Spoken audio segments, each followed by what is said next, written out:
Open more than 11 years, Crawford Apartments in Bloomington offers permanent housing and services to community members experiencing chronic homelessness and disabilities. Benta Boutier reports on the effects of the Housing First model for its residents. The goal of the apartments run by Beacon is to provide housing to some of Bloomington's most vulnerable. But Beacon Executive Director Forrest Gilmore says it's had an unintended outcome, about an 80% drop in arrests for its residents overall. I think it's probably the most effective crime reduction program that exists in our community. It's not the point of the housing, but Gilmore says people should know how effective the housing and its services are for residents in the community. One of the challenges people experiencing homelessness face is increased interactions with police and arrests. A California policy survey found people experiencing unsheltered homelessness reported 21 contacts with police over 6 months, 10 times higher than numbers reported by people living in shelters. And of course, some of these crimes are also just products of their existence, that trespassing, people have to have a place to live.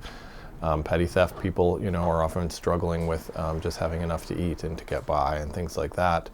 And disorderly conduct can be a product of mental illness or, struggles and things like that. A study completed in 2019 says nearly 65% of residents have a substance use disorder and more than 72% have a serious mental illness.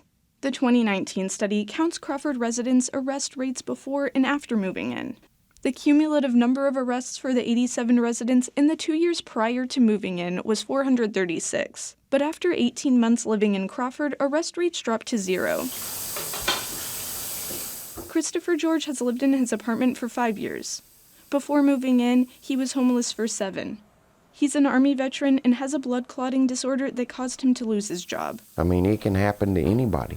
I had $65,000 in my bank account. And 6 months later, I was homeless because I happened to have a medical condition, and I didn't have insurance. It went away like that. I mean, it's very common. And it's not because you're a drug addict, you're an alcoholic, you're a bad person or whatever. It's just you run out of money, you run out of money. He's been arrested in the past, mostly for public intoxication and disorderly conduct. But those dropped off when he moved in. Homeless people are not trying to commit crimes. They just end up doing it on accident because they're trying to survive. Kathy Jo Sprinkle moved into Crawford a couple years ago. She has a caseworker and counselor to help her treat alcoholism. My addiction's almost, I can't say gone, but it's been more remarkable in the last year and a half that my recovery is getting more and more important to me in my life because I've been here. She's been arrested mostly for public intoxication, but hasn't had any arrests since moving into Crawford. She works part-time now at Centerstone cleaning offices. I just get up and take care of my house and my cat and get ready for work and go to work, and I don't feel stressed.